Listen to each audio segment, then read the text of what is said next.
हरे कृष्ण। ठीक है, हम शुरू करते हैं। तब तक बाकी भक्त और ज्वाइन करेंगे। हरे कृष्ण। ओम अज्ञानतिमिरन्दस्य ज्ञानाञ्जनशलाकया चक्षुरुन्मिलितं येन तस्मै श्रीगुरुवे नमः। श्रीचैतन्यमनोभीष्टं स्थापितं येन भूतले स्वयं रूपा कदा मह्यं ददाति स्वपदान्तिकं। वन्देऽहं श्रीगुरो श्रीयुतपदकमलं श्रीगुरून् वैष्णवांश्च श्रीरूपं साग्रजातं सहगण रघुनाथान्वितं तं सजीवं साद्वैतं सावधूतं परिजनसहितं कृष्णचैतन्यदेवं श्रीराधा कृष्णपादान् सहगण ललिता श्रीविशाखान्वितां च नमां विष्णुपादाय कृष्णपृष्ठाय भूतले श्रीमते भक्तिवेदान्त स्वामिनिति नामिने। नमस्ते सारस्वते देवे गौरवाणी प्रचारिणे निर्विशेष शून्यवादी पाश्चात्यदेशतारिणे।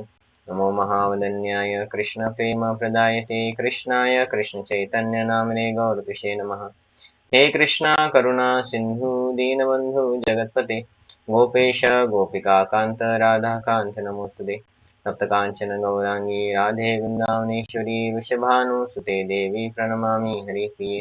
वाञ्छाकल्पतरुभ्यश्च कृपा सिन्धुभ्येव च पतितानां पावनेभ्यो वैष्णवेभ्यो नमो नमः। जय श्री कृष्ण चैतन्य प्रभु नित्यानंद श्री अद्वैत गदाधर श्रीवासादि गौरभक्तवृंद। हरे कृष्णा कृष्णा कृष्णा हरे हरे हरे राम राम राम हरे हरे। मूकं करोति वाचालं पङ्गुं लङ्घयते गिरिं यत्कृपातमहं वन्दे श्रीगुरुदीनतारिणम्। हरे कृष्ण। तो धन्यवाद, आप सभी ज्वाइन किए। तो आज हम देखने वाले हैं चतुश्लोकी भगवद गीता। हमारा ये गीता सेशन में 9 अध्याय तक हमने कंप्लीट कर लिया है और 10वें अध्याय का हमने अभी तक ये 8वां श्लोक होता है चतुश्लोकी भगवद गीता मतलब। तो 7 श्लोक तक हमने अनुवाद पढ़े हर एक का, और 8, 9, 10, 11 ये 4 श्लोक को बोला जाता है चतुश्लोकी भगवद गीता। ऐसा ही श्रीमद् भागवतम में भी आता है, उसको बोलते हैं चतुश्लोकी श्रीमद् भागवतम। चतुश्लोकी का अर्थ क्या होता है, श्रीमद् भागवतम हो या भगवद गीता, कि पूरा पढ़ने के बाद भी अगर किसी को कुछ समझाने तो ये सार है पूरा पढ़ने का। ये 4 श्लोक पढ़ लो, आपको सार समझेगा कौन भगवान है, उनको प्राप्त करने के लिए हमें क्या करना पड़ता है, और हम जो करते हैं उसके लिए भगवान क्या करते हैं, या भगवान कैसे है, उसके बारे में ये सार रूप में ये 4 श्लोक में पता चलता है कि एग्जैक्टली भगवान कौन है। क्योंकि शास्त्र पढ़ने के पीछे महत्व ये होना चाहिए कि भगवान कौन है समझे, फिर जाके उस भगवान की भक्ति करेंगे ना। शास्त्र पढ़ने के बाद कुछ क्लियर ही नहीं है कौन भगवान है, किसी की भी भक्ति करो, जिसको होता है आपका जिधर मन लगता है उसकी करो, ऐसा थोड़ी होता है भक्ति, है ना। भगवान एक ही है, उसी को करना पड़ेगा, है ना। तो अगर एग्जाम है किसी का और किसी को बोला कि जान दो ना 5 सब्जेक्ट है एग्जाम में, जिस जो अच्छा लगता है उसका पढ़ाई करो, बाकी का पढ़ाई करने की जरूरत नहीं है। और वो 5 में से एक भी अच्छा नहीं लगता है, हमको इंजीनियरिंग में एडमिशन है लेकिन 12वीं का सब्जेक्ट अच्छा लगता है, तो 12वीं का 2 सब्जेक्ट भी करेंगे तो भी पास नहीं होंगे, और इंजीनियरिंग के भी 5 भी करना पड़ेगा तब पास हो जाएंगे। तो जो भगवान है उन्हीं की भक्ति करना पड़ेगा, तब जाके इतना कुछ शास्त्र पालन करने का फायदा होगा।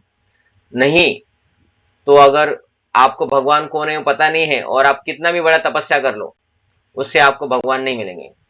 मुंबई की गाड़ी मुंबई को जाती है और दिल्ली की दिल्ली को, अगर मुंबई जाना है तो मुंबई की गाड़ी में बैठना पड़ेगा। हम सोचेंगे कि किसी भी गाड़ी में बैठेंगे तो वैसे भी वो मुंबई ही जाने वाली है, तो ऐसा नहीं होता है।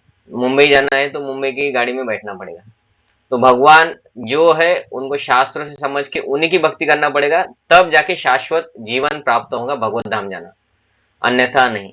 ये 4 श्लोक में हमें समझ में आता है कि कौन भगवान है, उनके लिए हमें क्या करना चाहिए, इसलिए उसको बोलते हैं चतुश्लोकी भगवत गीता। वैसा ही भागवतम में भी है।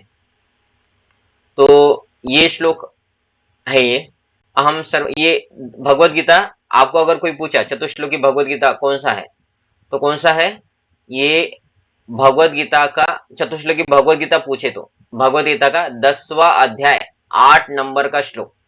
चतुश्लोकी है तो 4 श्लोक होना चाहिए, 4 श्लोक चतुश्लोकी, तो 8, 9, 10, 11 ये 4 श्लोक है 10वें अध्याय के 8, 9, 10, 11।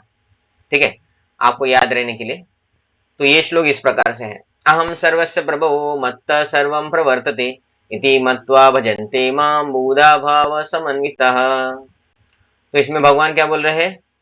तो अभी अगर कोई कृष्ण को कृष्ण मानता है, भगवान नहीं मानता है ना, ऐसे भी मूर्ख लोग होते हैं ना कि कृष्ण भगवान है लेकिन वो कृष्ण को बोलता है कि नहीं ये कृष्ण है, भगवान नहीं है। तो ऐसे मूर्ख लोग भी होते हैं जो कृष्ण को भगवान नहीं मानते, भगवान कृष्ण को भगवान नहीं मानते। लेकिन देखिए कि ये बोल कौन रहा है? कृष्ण। और ये लिखा किसने है भगवद गीता? तो व्यास जी ने। तो व्यास जी भी बोल रहे हैं श्री भगवान वाच, कि भगवान बोल रहे, कृष्ण बोल रहे, ऐसा नहीं बोल रहे। तो उधर से समझ में आता है कि ये भगवान है, लेकिन फिर भी कुछ मूर्ख लोग समझ में नहीं आता है। तो इधर कृष्ण स्वयं बोल रहे हैं, क्या बोल रहे हैं? मैं समस्त आध्यात्मिक तथा भौतिक जगतों का कारण हूं। अगर कोई बोल रहा है कि मैं इस देश का पंत प्रधान हूं, तो बराबर है ना। अभी मूर्ख भी बोल सकता है, लेकिन शास्त्र में मूर्खों के वाणी को महत्व नहीं रहता है। शास्त्र में अगर रावण बोलता है कि मैं तीनों लोगों का शाश्वत सम्राट हूं, तो शास्त्र उसको पहले ही क्लियर कर देता है कि ये अभी पागलपन में बोल रहा है। लेकिन कृष्ण पागलपन में नहीं बोल रहे, क्योंकि अगर कृष्ण रावण या कुंभकर्ण जैसे कुछ शक्ति की वजह से अगर ऐसा बोलते हैं कि मैं समस्त जगतों का कारण हूं, तो बाकी लोग उनके सामने श्री भगवान उवाच ऐसा नहीं लिखेंगे। रावण भी बोलता था मैं भगवान हूं, हिरण्यकशिपु बोलता था मैं भगवान हूं। तो उन्होंने जो बोला श्लोक भागवतम में है वो श्लोक, तो वो श्लोक के सामने ऐसा लिखा है क्या कि हिरण्यकशिपु ने श्लोक बोला और उधर लिखा है कि श्री भगवान उवाच, कि मैं भगवान हूं। हिरण्यकशिपु बोल रहा है तीनों लोगों का साम्राज्य मेरे अंदर है, मैं ही भगवान हूं। ऐसा नहीं हो सकता। लिखने वाले को भी पता है ना, वो उधर लिखते कि हिरण्यकशिपु उवाच। तो भगवान कृष्ण बोल रहे तो कृष्ण उवाच आना चाहिए, अगर भगवान झूठ बोल रहे हैं तो भी। लेकिन भगवान सही बोल रहे हैं, सभी आचार्य मानते हैं, इसलिए भगवत गीता का ये जो भी कृष्ण बोलते हैं उसके सामने श्री भगवान उवाच अभी तक लगा है। क्यों? क्योंकि वो भगवान है, सभी शास्त्र मानते हैं, सभी आचार्य मानते हैं। जितने भी संप्रदाय, वो नास्तिक हो, निराकारवादी हो, मायावादी हो, भक्त हो, है ना, शंकर संप्रदाय वाले हो, देवी संप्रदाय वाले हो, गणपति के फॉलोअर्स हो, सभी मानते हैं भगवद गीता को। और भगवद गीता को क्यों मानते हैं? क्योंकि कृष्ण भगवान है और उधर बोला कि श्री भगवान वाच। तो अभी भगवान का डेफिनेशन क्या है? आध्यात्मिक और भौतिक जगतों का कारण। और ऐसा श्लोक शास्त्र में किसी ने नहीं बोला है कि मैं आध्यात्मिक और भौतिक जगतों का कारण हूं। ये बस कृष्ण ने बोला है। अहम सर्वस्य, सर्वस्य मतलब भौतिक और आध्यात्मिक दोनों। मैं भौतिक जगत तीनों लोकों का स्वामी हूं, मतलब इसका अर्थ होता है भौतिक। जैसे हिरण्यकशिपु बोलता था मैं तीनों लोकों का स्वामी हूं, 14 भुवनों का स्वामी हूं। बलि महाराज भी बोलते थे, क्योंकि वो बन गए थे वैसे स्वामी। रावण भी बोलता था, क्योंकि रावण भी तीनों लोकों का स्वामी बन गया था। लेकिन वो नहीं बोल सकता था कि मैं सर्वस्व आध्यात्मिक जगत का भी। वो कुंभकर्ण, रावण, हिरण्यकशिपु वो भी मानते थे कि ये भौतिक जगत के परे एक जगत है जिधर विष्णु छुप के रहता है, ऐसा उनका मानना था, है ना। लेकिन वो कभी भी नहीं बोले वो राक्षस कि मैं वो विष्णु जिधर रहता है वो विष्णु का भी मैं स्रोत हूं करके। लेकिन इधर भगवान कृष्ण बोल रहे कि मैं आध्यात्मिक जगत, ये ब्रह्मांड के बाहर आध्यात्मिक जगत होता है, उसका भी मैं स्रोत हूं। और भगवान बोल रहे कि भौतिक जगत का भी मैं स्रोत हूं। इतना ही नहीं, वो बोल रहे प्रत्येक वस्तु मुझसे ही उद्भूत होती है, कि अभी मालक होना अलग है और उद्भूत होना अलग है। हिरण्यकशिपु का जन्म हुआ, हिरण्यकशिपु के जन्म से पहले अलग अलग प्लैनेट्स जो त्रिभुवन बोला जाता है, ये त्रिभुवन उसके अंडर में नहीं था। वो आने के बाद उसका मालक बन गया। जैसे कि पंत प्रधान आने से पहले भी, जन्म लेने से पहले भी देश था, और फिर अभी कोई जन्म लेता है, बड़ा होता है और फिर पंत प्रधान बनता है। लेकिन भगवान कृष्ण क्या है? वो पहले से सभी प्रत्येक वस्तु के स्वामी है ना। तो ये प्रत्येक वस्तु के स्वामी है ना।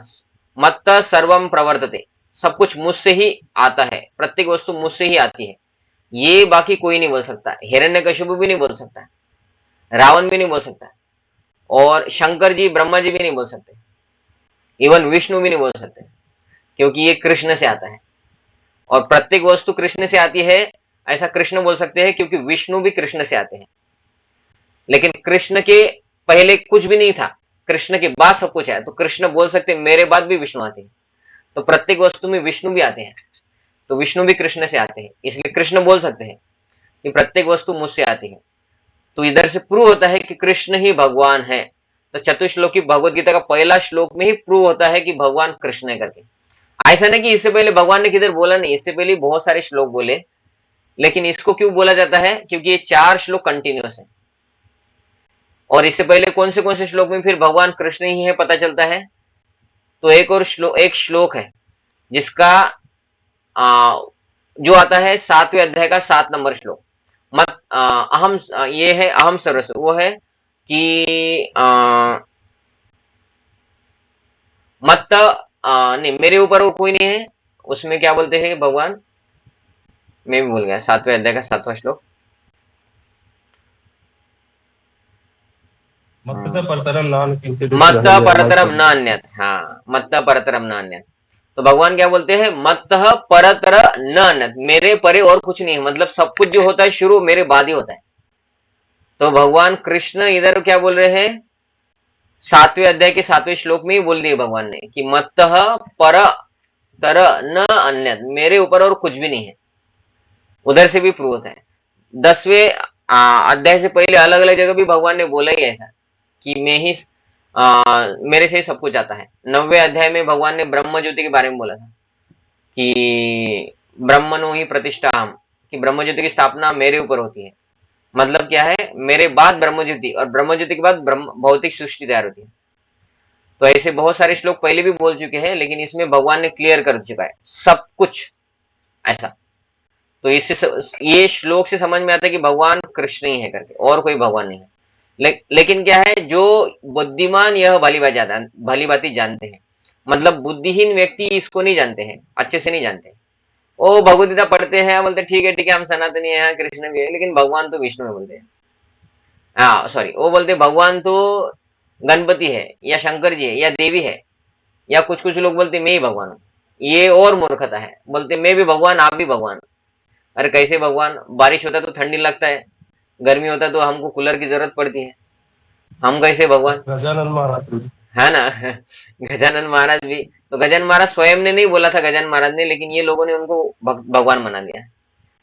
तो ऐसे बहुत सारे बुद्धिमान व्यक्ति नहीं है, बुद्धिहीन व्यक्ति है जो ये भगवदगीता पता होने के बाद भी, हालांकि हिंदू है लेकिन बुद्धि नहीं है, इसलिए भगवान कृष्ण को भगवान समझने की जगह किसी और को समझते हैं और फिर उनकी भक्ति करते हैं। क्योंकि अगर कोई बुद्धिमान है तो वो क्या करेगा, भगवान बोल रहे हैं, अगर कोई बुद्धिमान ये जानता है कि कृष्ण ही भगवान है तो मेरी प्रेमा भक्ति में लगते हैं, अन्य देवता की पूजा नहीं करते। इसका अर्थ क्या है, जिसके पास बुद्धि नहीं है वो अन्य देवता की पूजा करते हैं। और भगवान ने ये बोला भी है 2 बार। भगवान भगवत गीता में बोलते हैं कि देवी देवता की पूजा करने वाले अल्प मेधसः, ऐसा श्लोक यूज किया है भगवान ने, ऐसा शब्द यूज किया है भगवान ने श्लोक में। कि क्या है कि देवी देवता की पूजा करने वाले का बुद्धि अल्प होता है। अल्प का अर्थ क्या होता है, थोड़ा सा होता है, मतलब पूरा विकसित बुद्धि नहीं है या बुद्धि ही नहीं है। मतलब बुद्धिहीन लोग भगवान को भगवान नहीं समझते, कृष्ण को भगवान नहीं समझते, और वो कृष्ण की सेवा में नहीं लगते, किसी और देवता की सेवा में लगते हैं, उनकी भक्ति में लगते हैं। तो बुद्धिमान व्यक्ति कौन है, जो भगवान कृष्ण को भगवान समझता है और उनकी प्रेमा भक्ति में लगता है, वो बुद्धिमान व्यक्ति है, ऐसा भगवान बोल रहे हैं, है ना। बुधा भाव, है ना, वो बुद्धिमान है। और वो क्या करता है, तथा हृदय से पूरी तरह मेरी पूजा में तत्पर रहता है। अभी इधर पूजा का अर्थ क्या होता है, आप सबको पूजा करना पड़ता है इस्कॉन में। पूजा का अर्थ है भगवान का नाम जप करना, भगवान की सेवा करना, इसका अर्थ है पूजा। तो भगवान इधर क्या बोलते हैं, ये भजन करता है, मतलब भगवान का नाम जप करता है, भगवान की सेवा करता है। और उस सेवा का एक पार्ट है भगवान की पूजा भी करना। किसी को बोला कि प्रभु जी आप पूजा करना, और दूसरे को बोला प्रभु जी आप साफ सफाई करना, तीसरे को बोला आप क्लीनिंग कर आप कुकिंग करना, और किसी को बोला आप प्रवचन देना, किसी को बोला आप फंड कलेक्शन के लिए जाना। तो ये सब सेवा है, उसमें से एक पूजा, ये सेवा है। लेकिन सभी लोग भजनते, भगवान का भक्ति कर रहे हैं, नाम जप सबको करना। तो भक्ति का अर्थ है नाम जप और सेवा करना, है ना, भजनते। पूजा करना क्यों लिखा है फिर, ये भक्ति करना भी पूजा करना में आता है, लेकिन पूजा करना का एग्जैक्टली हम अर्थ जो लेते हैं कि भगवान का विग्रह लिया, उनके कपड़े उतारे, उनको स्नान करवाया, फिर कपड़े पहनाए, फिर उनका अगरबत्ती, पुष्प, है ना, दीप लगा के पूजा किया, इसको हम पूजा समझते हैं। और फिर उनको भोग लगाया, और फिर हम देख रहे भगवान को, फोटो निकाल के व्हाट्सअप कर दिया हमारे घर में ऐसे हमने पूजा किया करके। तो कुछ लोगों को लगता है बस ये पूजा है। नहीं, पूजा, ये शब्द इधर जो पूजा लगा है इसका अर्थ वो नहीं है। इधर ये पूजा का अर्थ है भगवान की सेवा में लगना। इधर प्रभुपाद जी क्लियर भी करेंगे आगे कि जिस विद्वान ने, तो इधर भगवान क्या बोल रहे हैं, पहला श्लोक है चतुश्लोकी भगवद गीता कि मैं भगवान हूं, आध्यात्मिक और भौतिक जगतों का कारण हूं, सब कुछ मुझसे आए है। इवन ब्रह्मा, शंकर और विष्णु भी कृष्ण से आए हैं। इसका अर्थ होता है सब कुछ, आध्यात्मिक जगत भी भौतिक जगत भी, इसका अर्थ होता है सब कुछ। और जो बुद्धिमान है वो भगवान कृष्ण की, और किसी भगवान की नहीं। ये कृष्ण बोल रहा है मैं, माम माम माम ऐसा बोल रहे ना। भगवान कुछ और बोल रहे, किसी और की पूजा करो, निराकार की पूजा करो, नहीं, माम बोल रहे, माम। माम मतलब मेरी। तो जो बुद्धिमान है वो कृष्ण की भक्ति करते हैं, जो बुद्धिहीन है वो अलग की भक्ति करते हैं, किसी भी की भी भक्ति करते हैं। तो इधर तात्पर्य में प्रभुपाद जी लिखते हैं, जिस विद्वान ने वेदों को ठीक से अध्ययन किया हो और भगवान चैतन्य जैसे अधिकारियों से ज्ञान प्राप्त किया हो तथा यह जानता हो कि इन उपदेशों का किस प्रकार उपयोग करना चाहिए, वही सह वही यह समझ सकता है कि भौतिक और आध्यात्मिक जगतों के मूल कृष्ण ही है। देखिए, वेदों का ठीक से अध्ययन मतलब जो लोग अपने आप को सनातनी बोलते हैं या आध्यात्मिकवादी संस्था बोलते हैं और बोलते हैं कि हमने शास्त्रों से ये ढूंढ निकाला कि ये भगवान है और इसकी पूजा करना चाहिए, तो वो सब लोग क्या है, उसको उनको माया ने उनका ज्ञान ढक लिया है। माया की वजह से उनको भगवान कौन है वो समझ नहीं पाया। वो कुछ अधिकार प्राप्त देव देवताओं को ही, क्योंकि शक्ति रहता है ना कि भगवान, जैसे भगवान है तो भगवान किसी को शक्ति देते कि भाई तुम भी कुछ काम करो, तो तुम ये काम करो, उनको शक्ति देते हैं। तो शास्त्र में उनकी शक्ति के बारे में भी वर्णन आता है कि भाई ये भगवान ने इनको शक्ति दिया है, इनके पास ये शक्ति है। लेकिन मूर्ख लोग उसी को भगवान मानते हैं। ये कैसा है कि प्राइम मिनिस्टर कौन है, पंतप्रधान मोदी, उनके हाथ में सब कुछ है।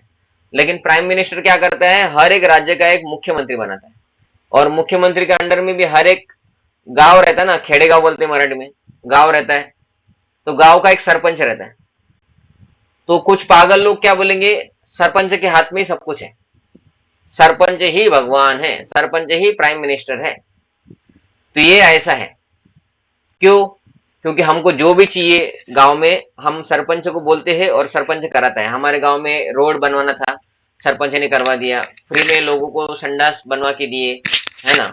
वो गांव में क्या रहता है, खेती करते लोग, तो खेती की सुविधाएं रहती है, कम कंसेशन में ठिबक सिंचन, कंसेशन में सोलर सिस्टम, कंसेशन में आपको क्रॉप्स मिलता है ना। तो लोग क्या सोचते हैं, सब कुछ सरपंच कर रहा है, सरपंच ही मुख्यमंत्री है या सरपंच ही प्राइम मिनिस्टर है, प्रधानमंत्री है। तो शास्त्र पढ़ के, वेद पढ़ के कुछ लोग भगवान कृष्ण को भगवान नहीं समझते, किसी और को भगवान समझते। ये भी इन्हीं के जैसे है कि कुछ अधिकार प्राप्त देवता है जिनको भगवान ने ही अधिकार दिया है, उन भगवान ने ही उनको शक्ति दिया है। वेदों का अध्ययन करके उनको लगता है कि भाई शंकर जी ही भगवान है, देवी भगवान है, गणपति भगवान है, वो भगवान ही है, वो देवी देवता है। तो वेदों का अध्ययन जो अच्छे से करता है उनको क्या समझता है, उनको समझता है कि भौतिक और आध्यात्मिक जीवन के जगतों के मूल कृष्ण है, मतलब कृष्ण भगवान है, ये समझता है। इस प्रकार के ज्ञान से वह भगवत भक्ति में स्थिर हो जाते हैं। वह व्यर्थ की टिकाव से या मूर्खों के द्वारा कभी पदभ्रष्ट नहीं होता। तो जो व्यक्ति आध्यात्मिक ज्ञान अच्छे से लेता है ऑथराइज व्यक्ति से, उनको अच्छा ज्ञान मिलेगा, वो भगवान कृष्ण है समझेंगे, भगवान की भक्ति कैसा है समझेंगे और फिर भक्ति में लग जाएंगे। लेकिन बहुत सारे ऐसे मूर्ख लोग भी है, इधर लिखा है ना व्यर्थ की टीका। व्यर्थ की टीका मतलब क्या होता है, वो शास्त्रों के ऊपर लिखेंगे अपनी पुस्तक, लेकिन क्या है, वो मूर्ख लोग है और शास्त्र के ऊपर लिख रहे हैं तो कुछ भी लिखेंगे, और उनका पढ़ने वाले भी मूर्ख है, उन्होंने लिखे हुए शास्त्र पढ़ के बोलेंगे कि ये बोल रहा है शास्त्रों में लिखा है। नहीं, वो व्यक्ति परंपरा में है क्या, इसलिए सबके शास्त्र नहीं पढ़ सकते, सभी साधुओं के आध्यात्मिक ग्रंथ हम नहीं पढ़ सकते, सभी साधु जितने भी अलग अलग जगह प्रवचन कर रहे हैं उनके प्रवचन हम नहीं सुन सकते, क्योंकि बहुत सारे साधु मूर्ख है या भ्रष्ट है, और उनमें से कुछ साधु मूर्ख भ्रष्ट नहीं है, अच्छे भी है, लेकिन प्रामाणिक संप्रदाय में न होने के कारण उनको गलत ज्ञान मिला है। इसकी वजह से उनको पता नहीं कि भगवान कृष्ण भगवान है। या कुछ लोग भगवान कृष्ण भगवान ये जानते लेकिन उनको पता नहीं कि हरे कृष्ण मंत्र चैतन्य महाप्रभु भगवान है ये पता नहीं है, तो वो बोलते कोई भी मंत्र जप करो, तो फिर उससे प्रगति कम हो जाएगा। इसलिए सबका नहीं सुन सकते। वो अच्छा साधु होगा तो भी नहीं, फिर बदमाश साधु है तो बिल्कुल ही नहीं सुन सकते। और साधु का वेश पहना है, सबने लाल कपड़े पहने हैं, टकला किया है, तो हमें थोड़ी ना समझ में आता कि ये अच्छा साधु है बुरा साधु है। वो आपके सामने थोड़ी ना सिगरेट स्मोकिंग करेगा, आपके सामने थोड़ी ना बताएगा कि हम रात को हमारे पास अलग अलग स्त्री आती है करके। वो थोड़ी ना बोलेगा कि वो क्या गलत काम करते हैं। वो थोड़ी ना बोलेगा कि भाई हम लोग लहसुन प्याज भी खाते करके, दारू भी पीते हैं चुपके से। तो बहुत सारे साधु क्या है, पद भ्रष्ट होने के कारण, या अच्छे भी साधु, ऐसे नहीं कि सभी साधु पद भ्रष्ट हैं, बहुत सारे साधु अच्छे भी है लेकिन ऑथराइज परंपरा में नहीं है। वो ऑथराइज मतलब प्रामाणिक संप्रदाय में न होने के कारण उनको भगवान कृष्ण नहीं पता नहीं। और कुछ लोग भगवान कृष्ण को मानते हैं लेकिन प्रामाणिक संप्रदाय में नहीं है, इसलिए वो हरे कृष्ण महामंत्र जप करो ऐसा आपको नहीं बोलेंगे। और चैतन्य महाप्रभु भगवान है इसके ऊपर उनका विश्वास नहीं है।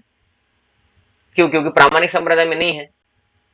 तो वो बोलेंगे कि जैसा होता है वैसे भक्ति करो, करो लेकिन कुछ तो करो, नहीं होता है तो मत करो। तो ऐसा भी बोलेंगे। ये थोड़ी ना सनातन धर्म मतलब सबको भक्ति करना है। चैतन्य महाप्रभु बोले जा रे देखो तारे कहो कृष्ण उपदेश, हर एक व्यक्ति को भक्त बनाना है और कृष्ण का उपदेश देना है कि कृष्ण भगवान है। लेकिन वो बोलते तुम जिसका भी भजन करना है करो, कृष्ण कृष्ण भगवान है ये कृष्ण का उपदेश उनको मत दो, मेरा उपदेश दो कि किसका भी भजन करो। मतलब क्या है, खुद का मत प्रस्तावित करना। इसलिए उन लोगों का सबका सुन नहीं सकते। आगे सारा वैदिक साहित्य स्वीकार करता है कि कृष्ण ही ब्रह्मा शिव तथा अन्य देवताओं के स्रोत है। देखिए, सारा वैदिक साहित्य स्वीकार करता है कि कृष्ण ही ब्रह्मा शिव और अन्य समस्त देवताओं के स्रोत है। लेकिन वो लोग बोलेंगे कि एक लोटा जल सभी समस्या का हल, भगवान शंकर जी है ना, ऐसे भी लोग रहते हैं ना। तो वो सारे शास्त्रों का उनको सार पता नहीं है, क्योंकि उन्होंने बस शंकर जी वाले शास्त्र पढ़े, उनको वो शास्त्रों में शंकर जी को महान बताया है, भौतिक जगत के कारण बताया है। लेकिन भौतिक जगत के कारण कृष्ण है, भागवतम में बोला है भौतिक जगत के कारण कृष्ण है। लेकिन कृष्ण जैसे पंत प्रधान मुख्यमंत्री को पोस्ट देते हैं, वैसे ही भगवान कृष्ण शंकर जी को पोस्ट देते हैं कि भाई शंकर पार्वती आप लोग मिलकर भौतिक जगत संभालो। इसलिए भौतिक जगत को क्या बोला जाता है? देवी धाम। देवी धाम का अर्थ क्या होता है? इसको भगवान स्वयं नहीं संभालते, भगवान शक्ति देते हैं, ब्रह्मा शंकर और विष्णु को आप संभालो, और देवी को भी शक्ति देते कि आप संभालो। इसलिए ये भौतिक जगत को बोला जाता है देवी धाम। इसके ऊपर है महेश धाम, और महेश धाम ब्रह्म ज्योति में आता है। उसके परे है हरि धाम, कृष्ण का धाम, आध्यात्मिक जगत। इसलिए ब्रह्म संहिता नाम का एक शास्त्र है, उसमें ब्रह्मा जी स्वयं ये क्लियर करते हैं कि वो बोलते कि देवी महेश हरिधाम सुतेषु तेषु, है ना। तो वो बोलते हैं कि ये देवी धाम है, इधर देवी और देवी के पति शंकर जी मिलके इधर सृष्टि करते हैं। लेकिन उनको सृष्टि करने के लिए रॉ मटेरियल और शक्ति किसने दिया? कृष्ण ने दिया। ऐसा है। तो कृष्ण ही ब्रह्मा और शिव सभी के स्रोत है। लेकिन सारा वैदिक साहित्य का ये सार होने के बाद भी बहुत सारे लोगों को पता नहीं है, इसलिए वो क्या करते हैं, किसी की भी भक्ति करो, है ना, ऐसा बोलते हैं। अथर्ववेद में गोपाल तापनी उपनिषद आता है, उसमें कहा गया है कि यो ब्राह्मण ब्रह्माणम वेदाति पूर्वम यो वै वेदाम च गापयति स्म कृष्ण। प्रारंभ में कृष्ण ने ब्रह्मा को वेदों का ज्ञान प्रदान किया। ये जो संस्कृत बोला उसका अर्थ बताए कि क्या है। कृष्ण, कृष्ण ने ही ब्रह्मा को वेदों का ज्ञान दिया और उन्होंने भूतकाल में वैदिक ज्ञान का प्रचार किया। इसका अर्थ क्या है? ब्रह्मा जी से 4 वेद आते हैं, कृष्ण से नहीं आते हैं। ऐसा भी है ना। लेकिन कृष्ण ने ही ब्रह्मा जी को ज्ञान दिया था, तब जाके ब्रह्मा जी से 4 वेद आते हैं, है ना।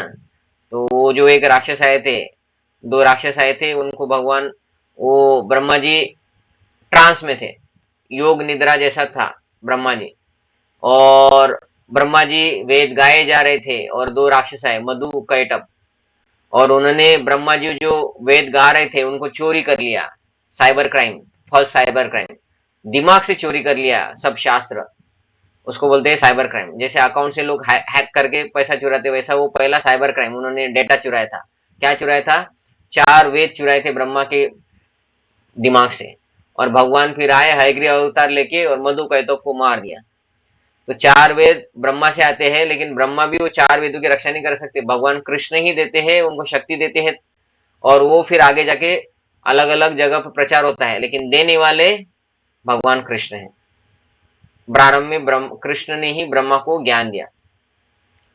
पुनः नारायण उपनिषद में भी आता है, ये पहला गोपाल ताप ने अथर्ववेद का दिया था, अभी नारायण उपनिषद में आता है। क्या आता है कि अतः पुरुषो ह वै नारायणो अकामयत प्रजा सृजयते। तो उसमें क्या बोलते हैं, तब भगवान ने जीव की सृष्टि करनी चाहिए। तो वो कौन है, लेकिन वो भगवान कौन है, वो है नारायण।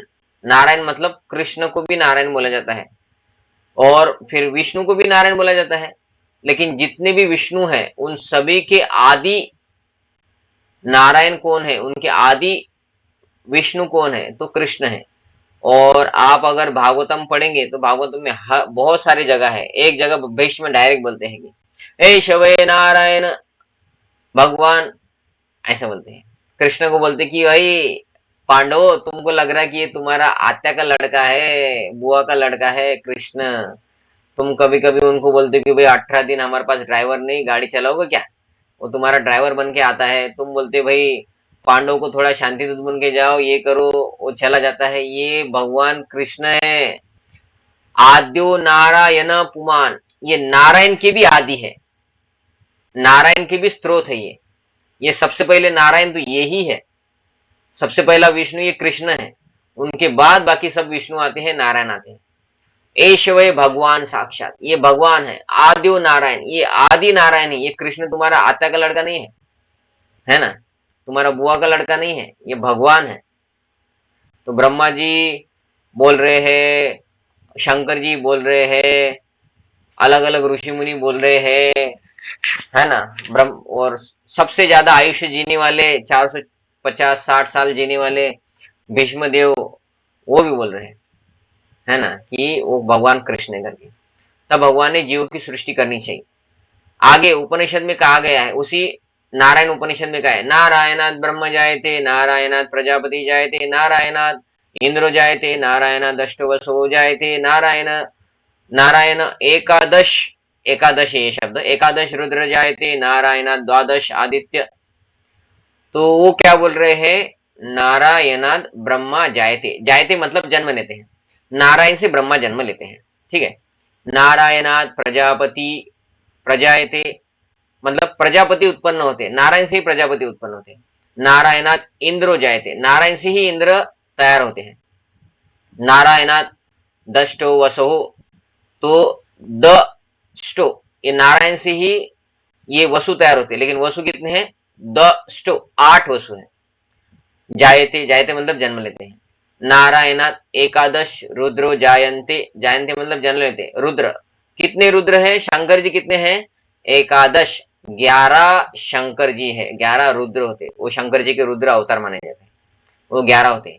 नारायणात द्वादश, द्वा 2, 10, 10, 10 और 2 12 आदित्य, 12 सूर्य या 12 आदित्य, ये भी नारायण से उत्पन्न होते हैं। यह नारायण कृष्ण के ही अंश है, और वो नारायण कौन है, वो कृष्ण के अंश है। क्यों, ऐसा क्यों है, क्योंकि ब्रह्मा जी स्वयं बोलते हैं कि ईश्वर परम कृष्ण, परम ईश्वर कृष्ण है, उनके बाद नारायण आते हैं। तो नारायण क्या है, कृष्ण के अंश है। और भगवत गीता में भगवान एक जगह बोलते भी है कि ये जो सृष्टि है ना, ये सृष्टि पालन करने के लिए कितना मेहनत लगेगा, कितना कुछ लगेगा ना। एक घर संभालना है तो कितना पैसा लगता है, कितना का जॉब आपको होना चाहिए, आप शादीशुदा है और आपको एक घर संभालना है, आपका रिक्वायरमेंट बताइए, कितना सैलरी लगेगा आपको, बताइए, कोई भी बताइए, कितना सैलरी लगता है एक घर चलाने के लिए। कम से कम 15-20 हजार लगते होंगे ना। तो 15-20 ये हजार सब में, है ना, 15-20 हजार रुपए लगते हैं एक घर चलाने के लिए अभी। और वो करने के बाद भी सब कुछ हम नहीं तैयार कर रहे, हम धान्य तैयार नहीं कर रहे, सूरज हमने नहीं तैयार किया है, पानी हमने नहीं तैयार किया है, पंच महाभूत भूमि अपो अनल वायु खम मन मध्य, ये पंच महाभूत ये भी हमने नहीं तैयार किया है। जो है उसको यूज करके ये सब कुछ कर सकते हैं। हमको अगर जीरो से विश्व शुरू करना है तो जैसे भगवान ने किया है वैसा, तो कितना लगेगा? और एक घर चलाने के लिए इतना, पूरा ब्रह्मांड, इतना बड़ा भारत चलाने के लिए इतना पैसा लगता है, इतना बुद्धि लगता है ना? इतना कितना तो घंटा, 16 घंटे काम करना पड़ता है प्राइम मिनिस्टर को अच्छे से अगर भारत चलाना है तो भी इधर उधर कुछ ना कुछ हो जाता है। तो पूरा ब्रह्मांड चलाने के लिए कितना कुछ लगता है। और ये एक ब्रह्मांड नहीं, ऐसे अनंत कोटि ब्रह्मांड है, और वो हवा में तैर रहे हैं, वैक्यूम में, और वो एक दूसरे से कभी टकराते भी नहीं। और भगवान क्या बोलते हैं, ये इतना अफाट भौतिक जगत जिसमें अनंत कोटि ब्रह्मांड है, छोटे छोटे नागपुर नहीं है, ब्रह्मांड है अनंत कोटि, वो मैं बस मेरे 1% शक्ति से चला लेता हूं। कितना परसेंट? 1%। भगवान का 1% शक्ति मतलब अनंत कोटि ब्रह्मांड को भगवान हवा में तैरा रहे और सब कुछ हो रहा है अनंत कोटि ब्रह्मांड में। ऐसा भगवान भगवत गीता में बोलते कि एक अंशेन स्थितम जगत, ये पूरा ब्रह्मांड को मैं पालन कर रहा हूं बस 1% शक्ति से। मतलब एक व्यक्ति को अगर घर चलाना है तो उसको 100% उसका एनर्जी देना पड़ता है, रात को थक जाता है, आके थकता है, पाव दबाना पड़ता है बीबी को। अभी बीबी तो पाव भी नहीं लगाती अभी, कलयुग की बीबी तो, लेकिन है ना, वो थक जाता है पूरा। एक दिन का काम करके आता है आदमी, थक जाता है, बोलते पूरा एग्जॉस्ट हो गया आज, है ना? आमरस पिलाओ बोलते हैं, है ना? अभी आमरस बनता है ना। तो एक व्यक्ति एक घर चलाने में इतना थक जाता है, 100% पूरा एनर्जी वेस्ट हो जाता है उसका। हाफ डे रहता है, कभी कभी शनिवार को हाफ डे रहता है, कभी कभी हाफ डे रहता है कि भाई 10 बजे चाहो और 3 बजे कंपनी छूट जाएगा, ऐसा। तो हाफ डे रहता है तो भी वो थक जाता है, और 1% एनर्जी में उसका कुछ होता ही नहीं है। लेकिन भगवान इतने सारे ब्रह्मांड चलाते, बोलते मैं 1% एनर्जी से सब कुछ चला लेता हूँ, इसको बोलते भगवान। और वो कृष्ण बोल रहे कि 1% एनर्जी से मैं पूरे ब्रह्मांडों को चला रहा हूँ। क्यों? क्यों? क्योंकि वो भगवान है, और उस भगवान से आते हैं नारायण, इसलिए नारायण भी उनके अंश ही है। नारायण भी 100% कृष्ण नहीं है। और तुलना भी आती है कि कृष्ण में 64 गुण है और नारायण में 60। इसलिए लक्ष्मी जी वृंदावन में जाके कृष्ण को प्रार्थना कर रही है कि मुझे रासलीला में प्रवेश दो ना, ऐसा, है ना? अभी भी तपस्या कर रही है बेलवन में लक्ष्मी कि मुझे आप आपकी इसमें ये करो। क्यों भाई, तुम्हारा पति नारायण को छोड़ के कृष्ण के पीछे क्यों भाग रही हो? तो बोलते वो नारायण कृष्ण के अवतार है, और नारायण में भी 4 क्वालिटी कम है, वो कृष्ण में है, इसलिए मैं कृष्ण के लिए आ गई हूँ इधर। तो लक्ष्मी भी विष्णु को छोड़ के कृष्ण की रासलीला में आने के लिए इंटरेस्टेड है। क्यों? क्योंकि कृष्ण नारायण की भी स्रोत है, और कृष्ण में 4 क्वालिटी एक्स्ट्रा है नारायण से, जिससे लक्ष्मी जी नारायण से ज्यादा कृष्ण की तरफ अट्रैक्ट होगी। नो डाउट ये लीला है, लेकिन ऐसा भी है, नारायण अंश है। वेदों का ही कथन है, ब्रह्मनो देव की पुत्र, कि ब्रह्मन पर ब्रह्म कौन है? तो बोलते देव की पुत्र जो है ना वो पर ब्रह्म है, ऐसा। देव की पुत्र कृष्ण ही भगवान है।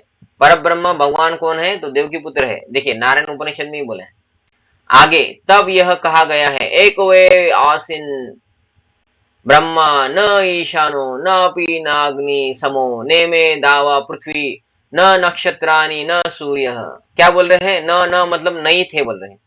सृष्टि के प्रारंभ में केवल नारायण ही थे, ब्रह्मा नहीं थे, शंकर नहीं थे, अग्नि नहीं थे, चंद्रमा नहीं थे, नक्षत्र नहीं थे, सूर्य नहीं थे। तो इतना सारा शास्त्रों में दिया है, फिर भी कुछ खुद को बुद्धिमान बोलने वाले बुद्धिहीन लोग फिर ऐसा क्यों बोलते हैं कि शंकर जी से सब कुछ आया? अगर शास्त्रों में लिखा कि शंकर जी भी कृष्ण से आया करके, ऐसा शास्त्रों में किधर नहीं लिखा है कि नारायण शंकर जी से आया करके, किधर भी नहीं लिखा है। लेकिन शास्त्र में लिखा है। अभी देखो, इससे पहले भी कुछ प्रूफ दिए ना प्रभा जी ने इसमें, कि शंकर जी और ब्रह्मा दोनों नारायण से आते हैं और नारायण कृष्ण से आते हैं। लेकिन फिर भी कुछ लोगों को समझ में नहीं आता है। क्यों? क्योंकि शास्त्रों का सही तरीके से पालन नहीं किया है, सभी शास्त्र नहीं पढ़े हैं। अपने बुद्धि से जो हाथ में आया, जो अच्छा लगा वो पढ़ लिया, वो भगवान है ना, ऐसा। तो भगवान कृष्ण है, नारायण है, और उनके अंश है शंकर और ब्रह्मा भी। महा उपनिषद में कहा गया है कि शिवजी परमेश्वर के मस्तक से उत्पन्न हुए। देखिए इधर भी बोला है कि शंकर जी कृष्ण से आए हैं, परमेश्वर से आए हैं। अतः वेदों का कथन है कि ब्रह्मा शिव की सृष्टा भगवान की ही पूजा करनी चाहिए।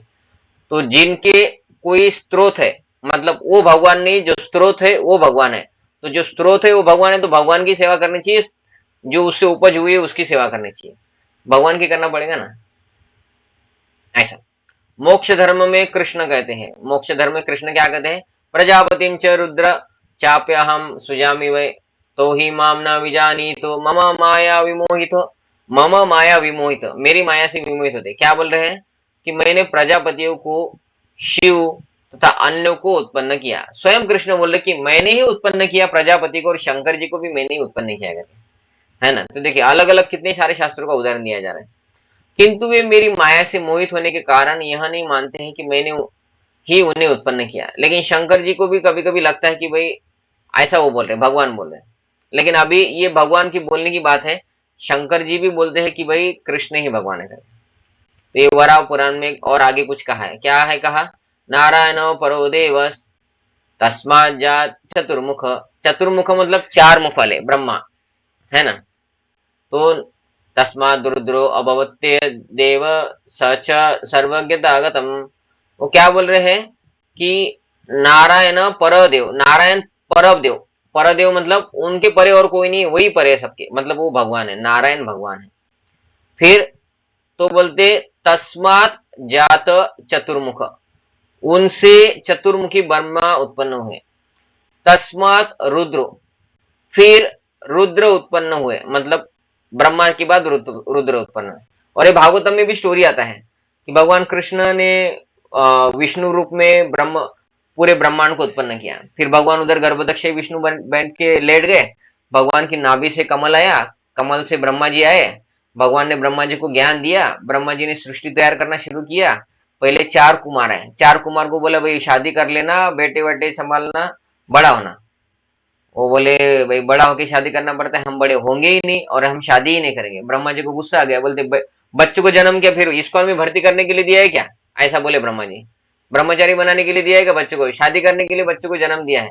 ब्रह्मा जी जब गुस्सा हुए कि भाई ये चार बच्चों को जन्म दिया, बोले हम ब्रह्मचारी बनेंगे, हम शादी नहीं करेंगे, तो ब्रह्मा जी को गुस्सा आ गया, उनके मुकुट से रुद्र प्रकट हुए। ये स्टोरी भागवतम में आता है, तीसरे स्कंद में। तो ब्रह्मा जी गुस्सा हुए, ब्रह्मा के भुकुट से शंकर जी उत्पन्न हुए। ये भागवतम में भी आता है, इधर भी वो बोल रहे हैं वराह पुराण में। भगवान कृष्ण समस्त उत्पत्तियों से नहीं है, के स्रोत है और सर्व कारण कहलाते हैं। ब्रह्मा जी भी बोलते हैं सर्व कारण, कारण कौन है? बोलते कृष्ण, है ना। अगर ब्रह्मा जी का जन्म विष्णु से हुआ तो ब्रह्मा जी पागल हो गए क्या? कृष्ण को बोल रहे ईश्वर परम कृष्ण सच्चिदानंद विग्रह। उन्होंने क्या बोलना चाहिए?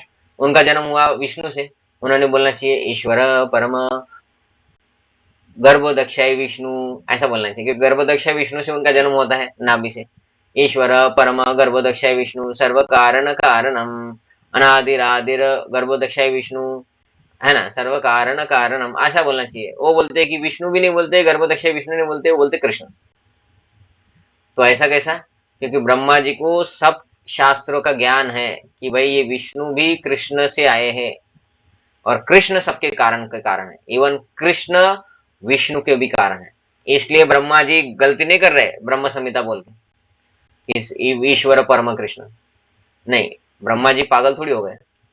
कोरोना हो गया, ब्रह्मा जी को पागल हो गए, मैड हो गए, है ना, ऐसा बोलते हैं ना नागपुर की भाषा में, मैड झाला का बे, ऐसा बोलते। तो ब्रह्मा जी का पागल हो गए क्या? वो कृष्ण को सर्व कारण बोल रहे और विष्णु को नहीं बोल रहे? नहीं, ये शास्त्रों का सार है, उनको पता है ये सब। वे स्वयं कहते हैं, क्या कहते हैं? चूंकि सारी वस्तुएं मुझसे उत्पन्न हुई, अतः सबका मूल कारण मैं हूँ। सारी वस्तु मेरे अधीन है और मेरे ऊपर और कोई भी नहीं है। मत्ता परतरम न अन्य, ये तो पहले ही बोल दिया। कृष्ण से बढ़कर और कोई परम नियंता है ही नहीं। जो व्यक्ति प्रामाणिक गुरु से या वैदिक साहित्य से इस प्रकार कृष्ण को जान लेता है, वही अपनी सारी शक्ति कृष्ण भावनाओं में लगाता है और सचमुच विद्वान पुरुष बन जाता है। तो प्रामाणिक साहित्य और प्रामाणिक गुरु, मतलब किसी का भी आप, किसी ने भी अलग अलग शास्त्र लिखे, भगवत गीता लिखा, भागवतम लिखा है, उनका आप नहीं पढ़ सकते, प्रामाणिक नहीं है। कोई प्रवचन दे रहा है, उनका नहीं सुन सकते, प्रामाणिक नहीं है। कि क्योंकि अगर प्रामाणिक गुरु से और प्रामाणिक शास्त्रों से पढ़ेंगे तो ही कृष्ण भावनामृत डेवलप होता है, अन्यथा नहीं। जो व्यक्ति कॉन्वेंट में जाता है उनको ट्रेनिंग अलग ही मिलता है, और जो झेडपी में जाता है ना, झेडपी स्कूल कैसा रहता है, उधर कुत्ते घूमते हैं, सुअर घूमते हैं, और लड़के भी घूमते हैं। घूमते हैं मतलब उस क्लास में नहीं बैठते, कभी क्लास में बैठेंगे कभी चले जाएंगे किधर भी, रूल्स रिलैक्स रहता है ना झेडपी स्कूल। तो लेकिन दोनों भी तो 10वीं है ना प्रभु जी, झेडपी स्कूल में भी 10वीं होता है, 5वीं से 10वीं, और कॉन्वेंट में भी 5वीं से 10वीं होता है।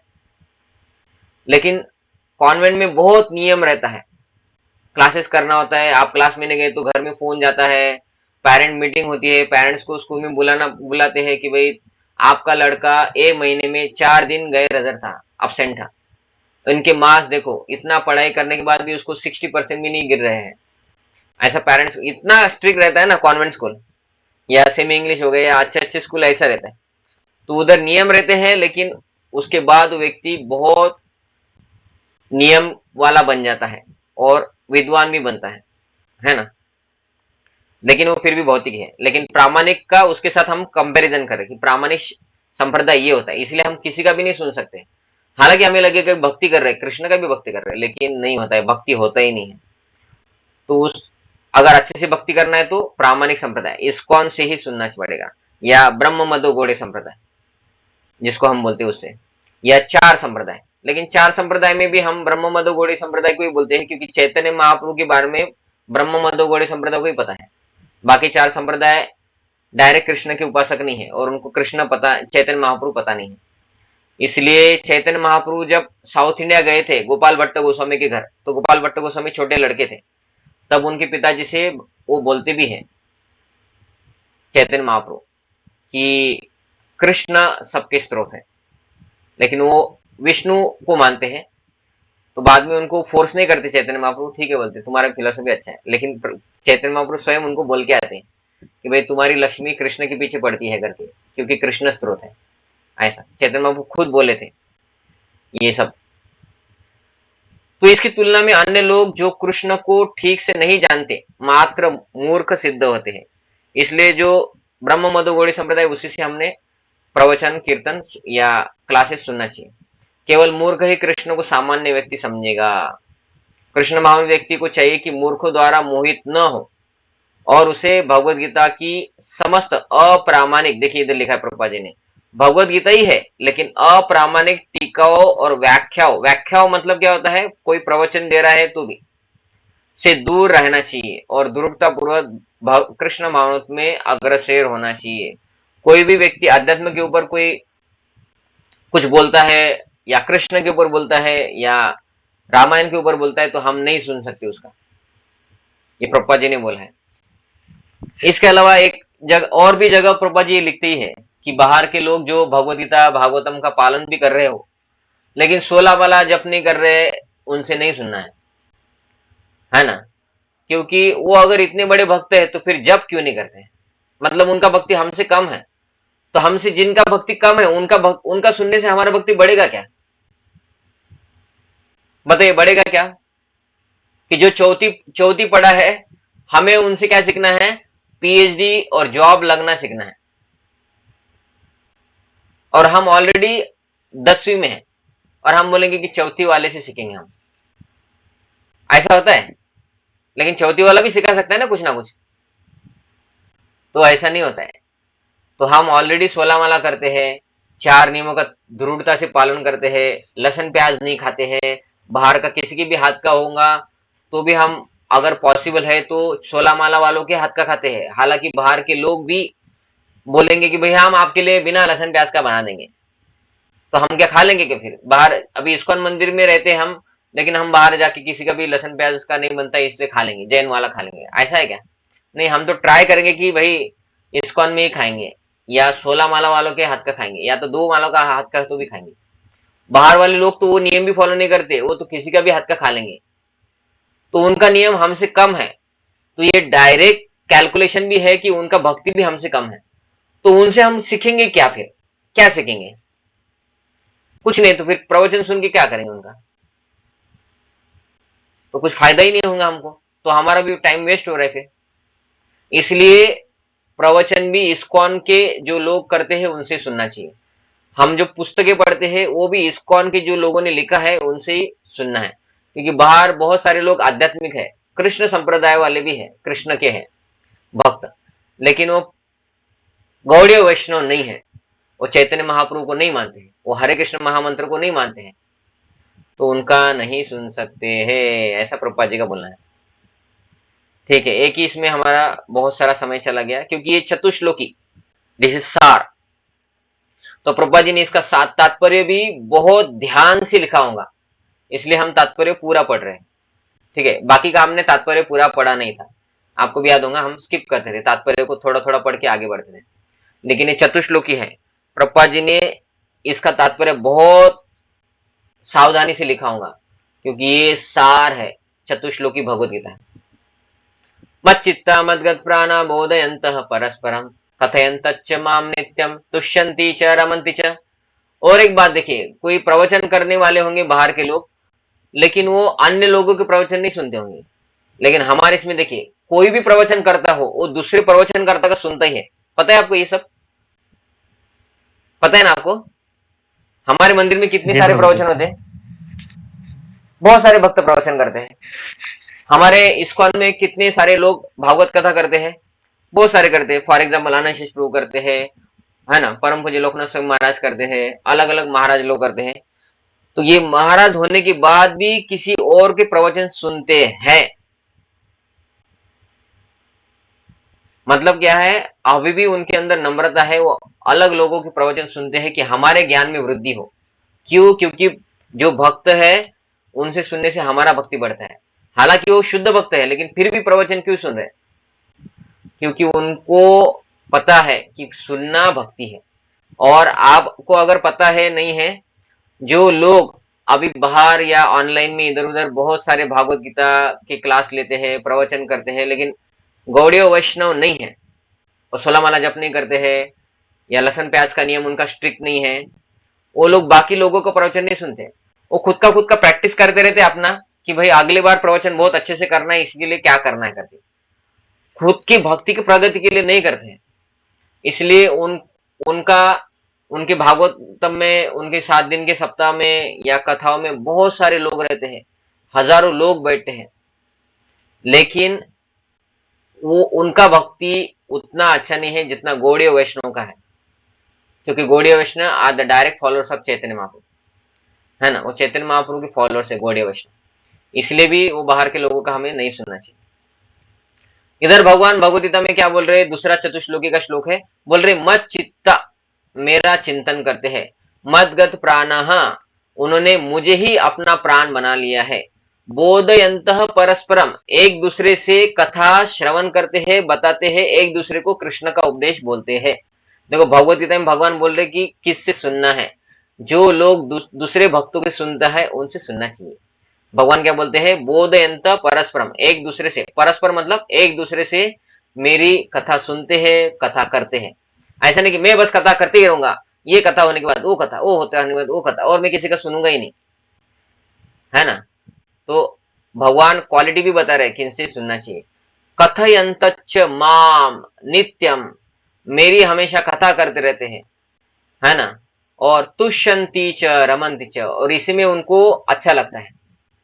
तो भगवान आगे बोल रहे हैं, मेरे शुद्ध भक्तों के विचार मुझ में वास करते हैं, मत चित्ता, मेरा चिंतन करते हैं, मतलब क्या है, उनके विचारों में मैं ही रहता हूं, कि कैसे प्रचार बढ़े, कैसे ये इतने सारे लोग हैं, नागपुर में है, अलग अलग जगह है, और पतित जीवात्मा है, कैसे भक्ति में आए, ऐसा उनका विचार चालू रहता है, या भगवान की लीलाओं में उनका विचार चालू रहता है।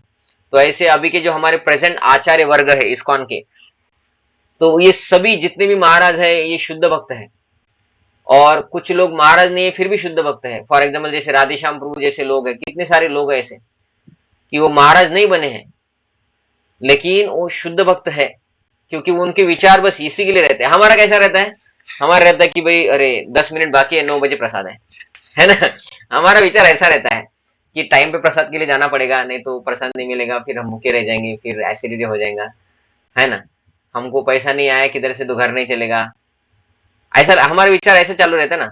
लेकिन शुद्ध भक्त का विचार क्या है? भगवान रहते उनके विचार में, मत चित्ता, हमेशा वो चिंतन भगवान का करते, खाने पीने का इसका उसका नहीं करते। तो ये है शुद्ध भक्त, उनके विचारों में मैं वास करता हूं, है ना। उनके जीवन मेरी सेवा में अर्पित है। हम क्या करते हैं? हम भगवान की सेवा भी करते हैं और खुद के लिए भी कुछ ना कुछ कर लेते हैं, है ना। हम हमारा भी मैनेजमेंट करते हैं। तो हम शुद्ध भक्त नहीं है, लेकिन शुद्ध भक्ति की राह पे, इसलिए हमें फ्रस्ट्रेट होने की जरूरत नहीं है। अच्छा है, हम अभी जो भी कर रहे हैं वो हमारे लिए अच्छा ही है। लेकिन ये शुद्ध भक्त के बारे में बोल रहे हैं, उनके जीवन मेरी सेवा में अर्पित है।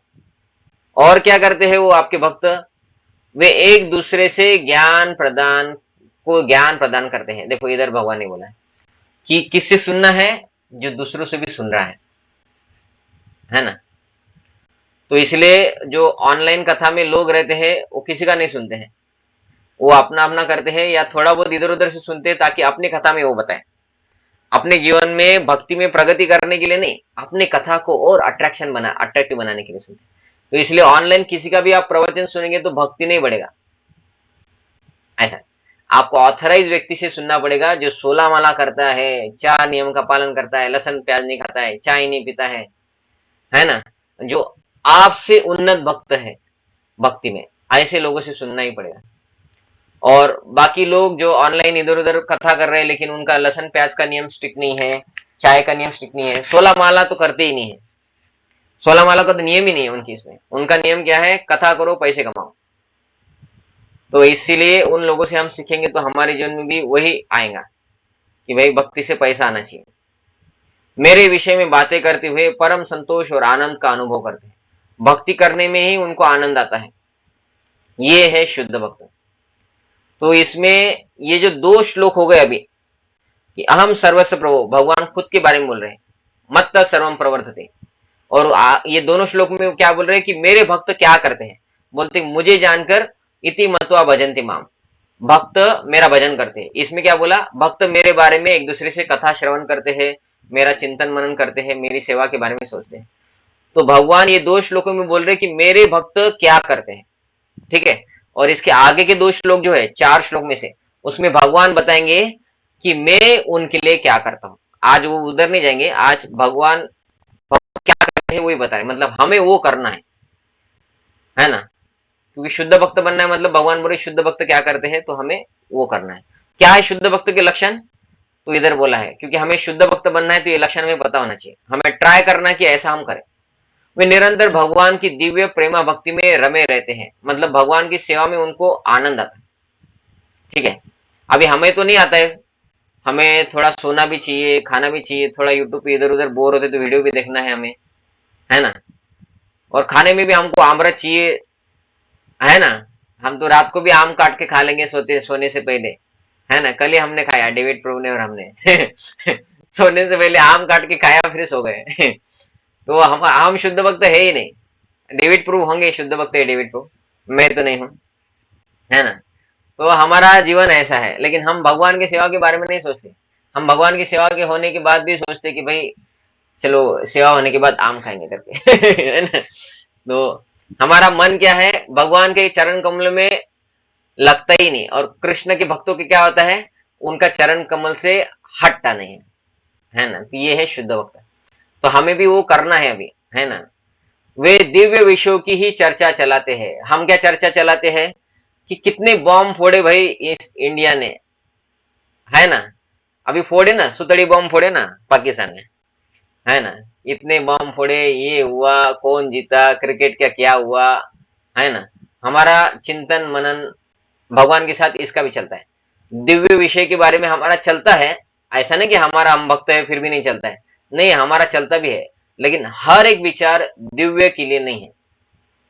शुद्ध भक्तों का क्या है? हर एक विचार दिव्य के लिए। मतलब क्या है? अभी हमें ट्राई करना पड़ेगा कि वो विचार के बारे में विचार हम अभी कम करें, तब हम थोड़ा थोड़ा करके दिव्य विचार में चले जाएंगे। इस श्लोक में शुद्ध भक्तों के लक्षणों का विशेष रूप से उल्लेख हुआ है।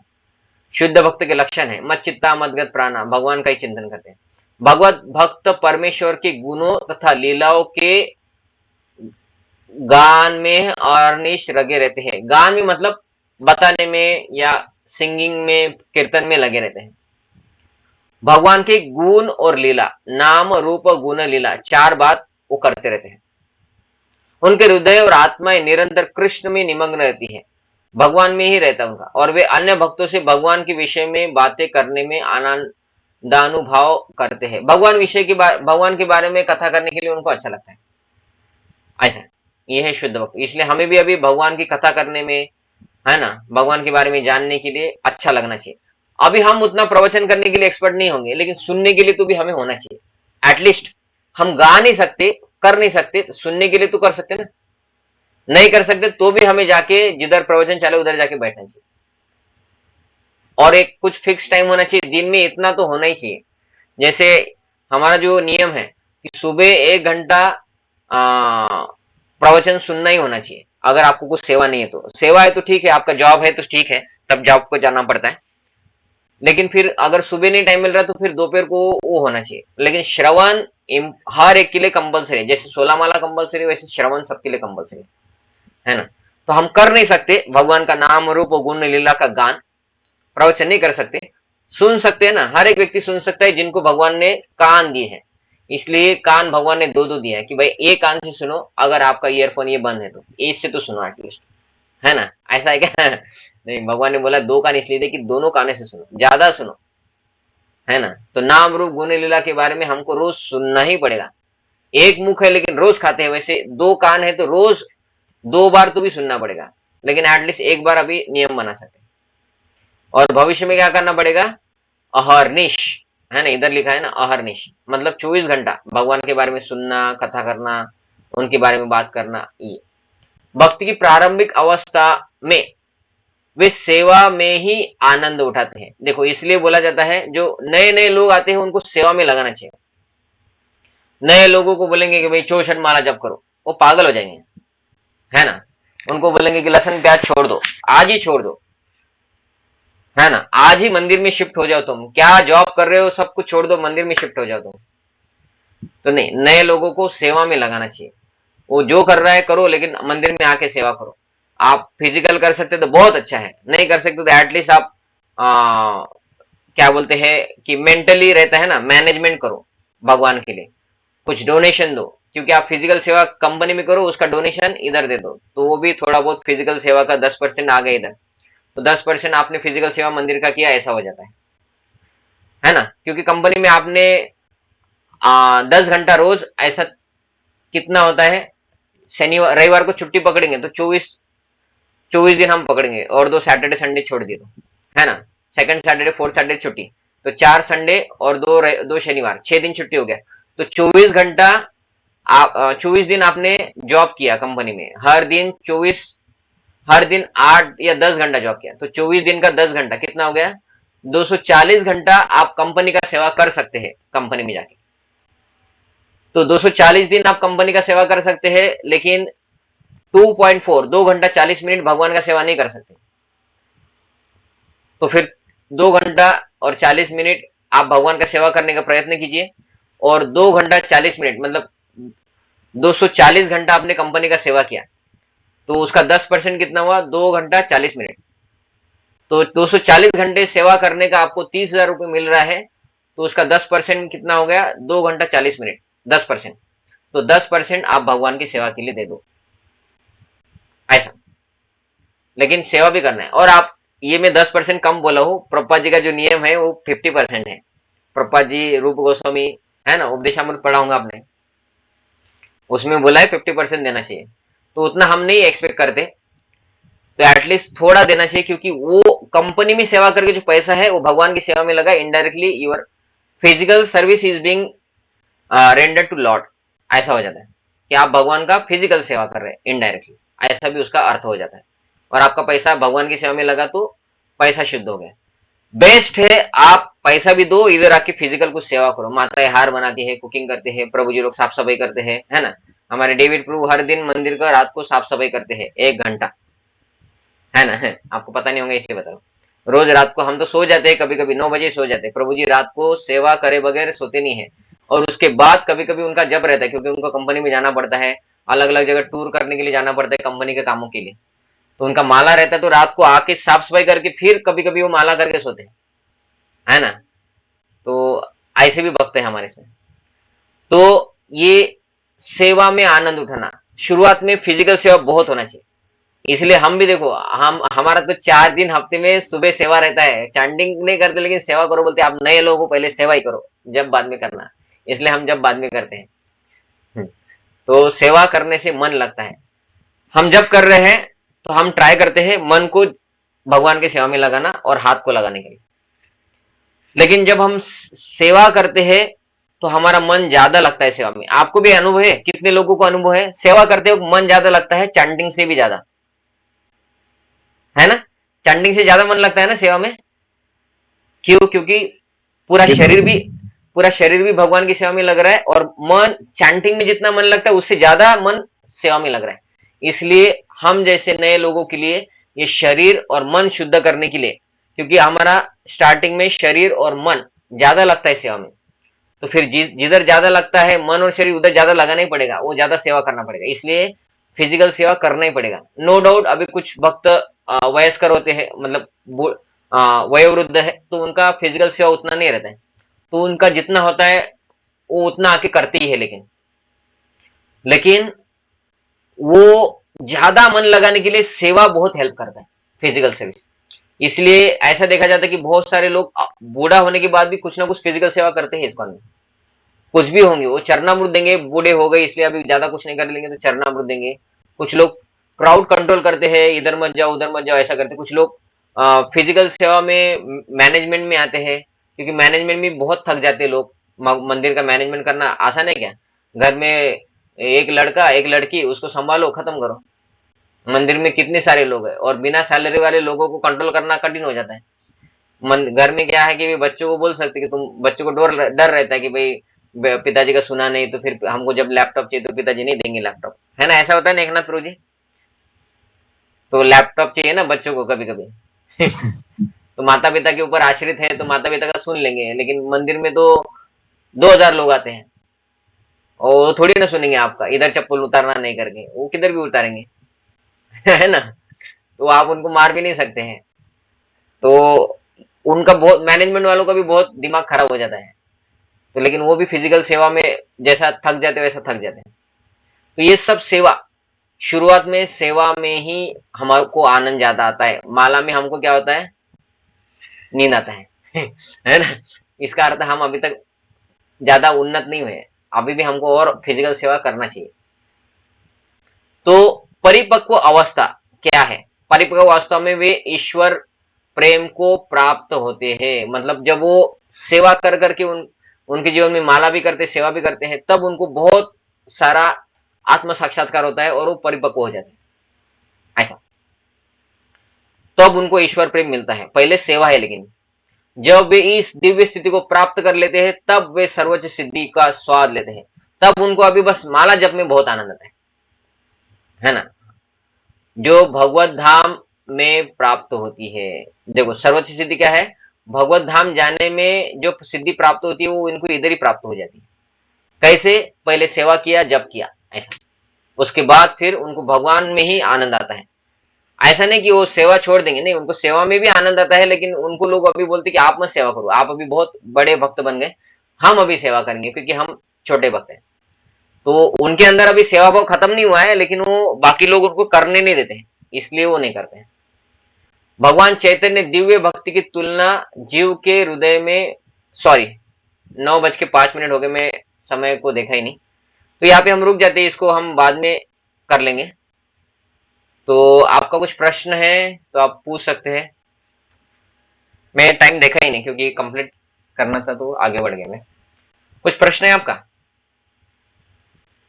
ब्रो जी एक छोटा सा लिटिल बिट। ब्रो जी आपने जारे देखे, तारे का है कृष्ण उपदेश, और भगवान ने कहा है कि नहीं, मूर्ख व्यक्ति को जो है मेरे इसमें इंटीमेट मत करना, ज्ञान मत देना। हाँ, तो इसके बारे में ब्रो जी थोड़ा क्लेरिफाई कर देना प्लीज। तो भगवान कृष्ण भगवद गीता में भी बोलते हैं कि अभक्तों को भक्त बनाने के लिए ज्यादा प्रयत्न मत करो, ऐसा भगवान कृष्ण बोले थे द्वापर युग में। लेकिन वही भगवान कृष्ण कलयुग में आते हैं चैतन्य महाप्रभु बन के, बोलते नहीं अभक्तों को भी ट्राई करो, बोलते हैं जा रहे देखो तारे कहो कृष्णों पे, सबको प्रचार करना है। इसलिए प्रभुपाद जी का भी मिशन वही है। प्रभुपाद जी ऐसा नहीं बोलते कि भाई हिंदू देख के प्रचार करो करके, है ना। नहीं, प्रभुपाद जी के गुरु तो बोले थे जाओ, बोलते हिंदू देश छोड़ के, हिंदुस्तान छोड़ के बाहर जाके प्रचार करो, और वो भी चले गए। उधर जाके पूछा नहीं हिंदू कम्युनिटी कहाँ पे रहती है इधर अमेरिका में, उधर जाके प्रचार करेंगे, नहीं ऐसा कुछ नहीं किया उन्होंने। वो चैतन्य महाप्रभु वही कृष्ण जो पहले रिजर्वेशन रखे थे कि भाई Krishna consciousness limited to devotees only, भक्त देख के प्रचार करना, वही कृष्ण चैतन्य महाप्रभु बन के आए। नहीं बोलते सबका उद्धार होना चाहिए, सबको प्रचार करो। वो भक्त बने ना बने, वो हरे कृष्ण महामंत्र को सुनेंगे, भक्तों को देखेंगे, विग्रह का दर्शन करेंगे, प्रसाद बांटो सबको, वो प्रसाद खाएंगे तो उनका सुकृति बनेगा। वो दूसरे धर्म का भी होगा तो इतना जबरदस्त उसको सुकृति मिलेगा कि इसी जन्म में वो भक्ति के लिए तैयार हो जाएगा। अन्यथा बाहर के लोगों को भगवान का नाम सुन के सुकृति प्राप्त होके अगले जन्म कब मिलेगा मनुष्य और वो हिंदू बनेंगे और भक्त बनेंगे, उसके लिए समय लगता है। सुकृति प्राप्त करके भक्ति में आने के लिए भी समय लगता है। तुकाराम महाराज बोले भी है उसके बारे में, अनेक सुकृतांची जोडी म्हणून विठ्ठल लावली। अलग अलग जन्म में विष्णु के बारे में कुछ थोड़ा सुना है, कुछ हरि नाम सुनाऊंगा, कभी किधर किसी का प्रसाद खाऊंगा, वो लोग फिर विठ्ठल को अच्छा लगता है उनको, विठ्ठल वो भक्ति में आते हैं। लेकिन चैतन्य महाप्रभु का संदेश है जा रे देखो तारे को। ऐसा मत सोचो कि ये भक्त नहीं, भाई ये भक्त बन नहीं सकता, सबको प्रचार करो। वो भक्त बन गया तो ठीक है, नहीं बनना तो सुकृति मिल जाएंगी, 10 साल के बाद वो 16 माला करेगा। आज भक्त नहीं बना, आज इम्प्रेस सिटी में जितने लोग हैं उनको हमने हरे कृष्णा करवाया, प्रसाद बांटा, इतना हरे कृष्ण महामंत्र किया, फिर भी वो अगेंस्ट है या हमको तकलीफ देते होंगे, आवाज मत चलाओ। लेकिन ये लोग कुछ दिनों के बाद भक्त बन सकते हैं। नहीं बनेंगे तो अगला जन्म मनुष्य बन के उनको भक्ति मिलेगी, इतना तो गारंटी हो जाना है। क्यों? क्योंकि हमने उनको उतना प्रयत्न किया। और अगर हम उतना प्रयत्न नहीं करते तो क्या होता, ये लोग इधर आते, जीवन जीते और प्राणी पशु पक्षी योनि में चले जाते, उनको थोड़ा सुकृति मिलता, 84 लाख योनि के बाद फिर मनुष्य जन्म मिलता। लेकिन चैतन्य महाप्रभु का है सबको प्रचार करना है। हालांकि कृष्ण ने बोला है कि सबको नहीं करना है, लेकिन चैतन्य महाप्रभु वही कृष्ण बन के बोले नहीं अभी सबको करना है, मैं बोल रहा हूँ ना। और कृष्ण ने बोला है, इसलिए चैतन्य महाप्रभु इस संप्रदाय में प्रभुपाद जी के गुरु भक्ति सिद्धांत सरस्वती ठाकुर बोले फॉरेन में जाके प्रचार करो, मतलब अभी सबको करना है। नो डाउट प्रचार सबको करना है हमको, लेकिन जब हमें दिखता है कि ये व्यक्ति एंटी है तब जाके रुकना है, कि इसको अभी प्रचार करके फायदा नहीं है, तब उधर हमें प्रचार को रोकना है। कि भाई अभी ये आगे उसको अभी कितना बताओ तो एक्सेप्ट करने को तैयार नहीं, अभी हम कुछ भी बोलेंगे तो अपराध करेंगे, फिर वो तो गाली देगा, कृष्ण को भी गाली देगा, आपको भी गाली देगा, भक्तों को भी गाली देगा। इसलिए उस समय फिर रुकना है। उस समय वो कृष्ण ने जो बोला था द्वापर में उसको फॉलो करना है कि ट्राई सबको करना है। लेकिन जब आपको पता चलता है कि ये अभक्त है लेकिन ये बन ही नहीं सकता, तब उधर रुक जाना है। उसको लेकिन प्रसाद देना है, लेकिन वो अगर प्रसाद एक्सेप्ट करता है, नहीं करता है तो फिर ठीक है भाई, तुमको टाइम लगेगा ऐसा। तो इसका अर्थ ही है। ठीक है प्रभु जी, थैंक यू प्रभु जी। ठीक है, तो ठीक है, फिर अभी किसी का प्रश्न नहीं है, हम यहाँ पे रुक जाते हैं, ऑलरेडी हमको लेट भी हो गए हैं। धन्यवाद। भगवद गीता यथा रूप की जय, जगद्गुरु स्वामी शिल प्रभुपाद की जय, निताय गौर प्रेमानंदे, हरि हरि, हरे कृष्ण।